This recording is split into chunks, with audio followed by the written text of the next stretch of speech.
One accusation in Weatherfield is about to turn grief into suspicion, and this time Summer is not staying silent.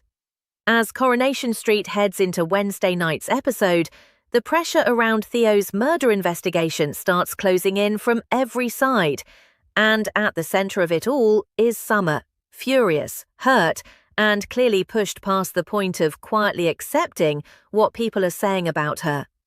George has made accusations, and Summer is not just denying them. She is turning the whole thing back on him, suggesting that maybe he is the one everyone should be looking at.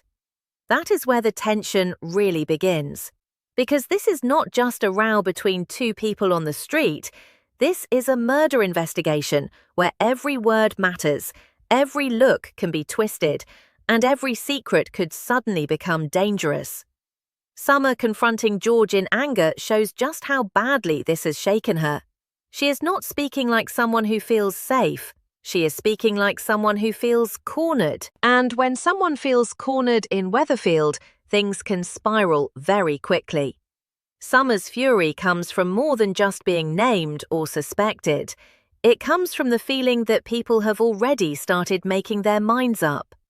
Once gossip begins on the cobbles, it spreads faster than truth ever does. And for Summer, that becomes painfully clear when she finds Asha and Nina talking about her. That moment cuts deep. Asha and Nina may not mean to turn Summer into the center of suspicion, but being talked about behind her back is enough to make everything feel worse. For Summer, it is not just gossip. It feels like betrayal.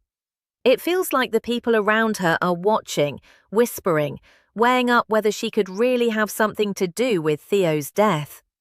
And that is a horrible place to be. Gary sees what is happening and steps in, taking Summer away to the yard for a brew. It is a small gesture, but in the middle of all this tension, it matters. Gary understands what it is like to have people looking at you as though you are already guilty. He knows how quickly suspicion can stick, even before anyone has the full story. So when he pulls Summer out of that uncomfortable moment, it is not just about calming her down, it is about giving her somewhere to breathe. But the problem is, breathing space does not mean safety. Because while Summer is trying to deal with the weight of George's accusations and the whispers around her, another piece of the puzzle starts to wobble. Christina is caught out in a lie to the police. And that changes everything. A lie in a murder investigation is never a small thing.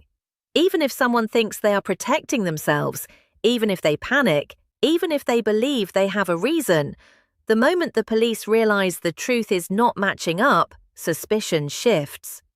Christina's panic says enough on its own. She knows this could make things worse.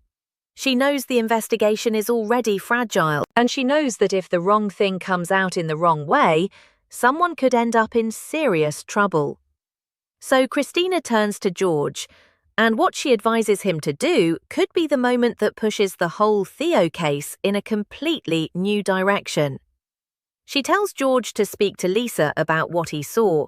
That one detail hangs heavily over everything.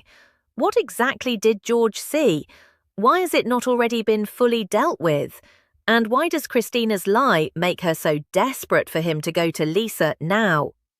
George is suddenly standing at a crossroads.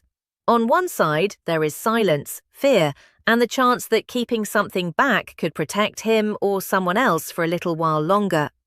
On the other side, there is the truth, or at least his version of it, and the risk that once he says it out loud, there is no taking it back.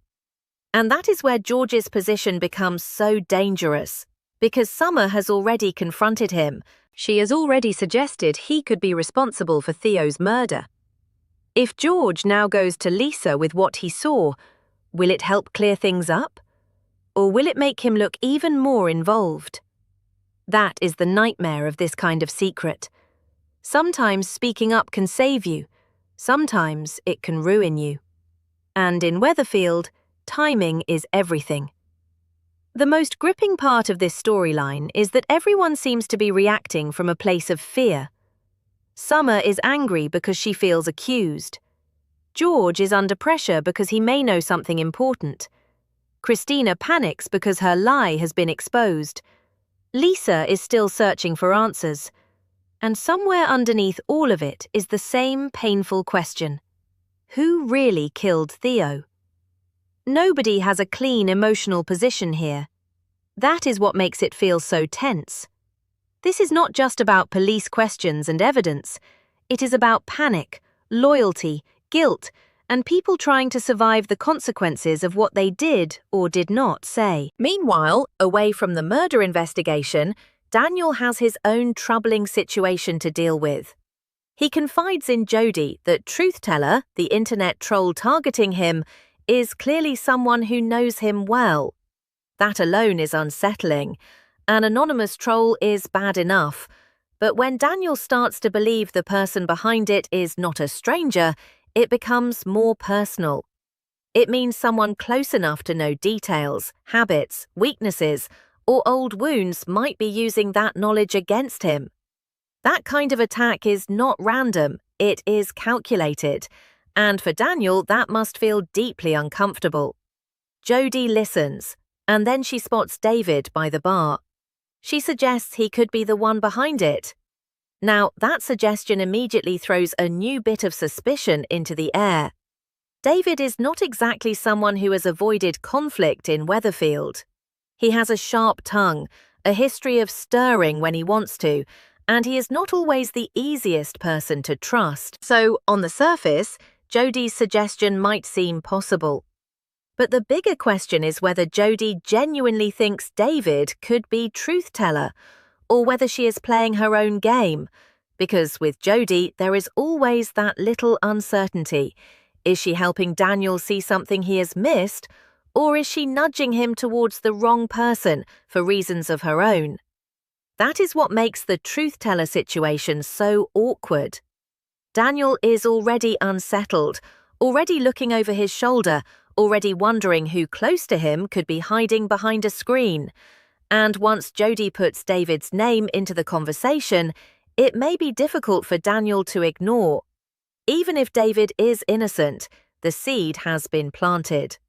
And once suspicion is planted in Weatherfield, it has a habit of growing. Elsewhere, Sarah's day takes a worrying turn too.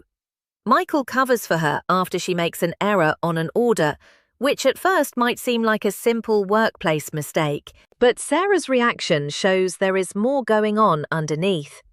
She loses her temper, and Carla urges her to take time off.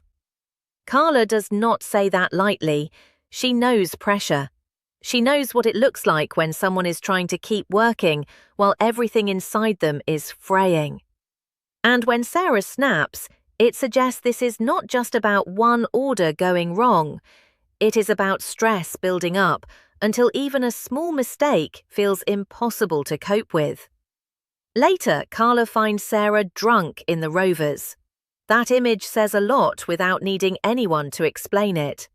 Sarah is not just annoyed, she is not just having a bad shift, she is struggling. And when someone who is already under pressure ends up drinking in the Rovers after being urged to take time away, it raises the question of how much she has been holding in. Michael covering for her may protect her in the moment, but it does not solve what is happening beneath the surface. Carla seeing her drunk makes it much harder to pretend this is nothing. Sarah may need help, rest, or simply someone to notice that she is not coping as well as she wants everyone to believe. But while Sarah's situation brings emotional concern, the biggest danger still sits firmly around the Theo investigation, because Christina's lie has now cracked open a new problem. George knows something, or at least Christina believes what he saw matters enough to tell Lisa. Summer has already challenged him, turning suspicion back in his direction, and the police investigation may be about to hear something that could either clear confusion or deepen it. The whole street feels like it is holding its breath.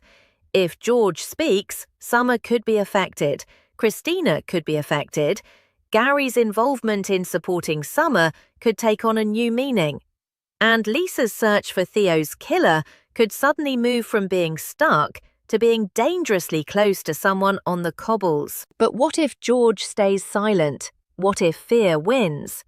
Because the longer a secret is kept in a murder investigation, the worse it looks when it finally comes out. And George must know that. He must know that whatever he saw, whatever he has avoided saying, it could become the thing that changes how everyone sees him. Summer has already accused him in anger.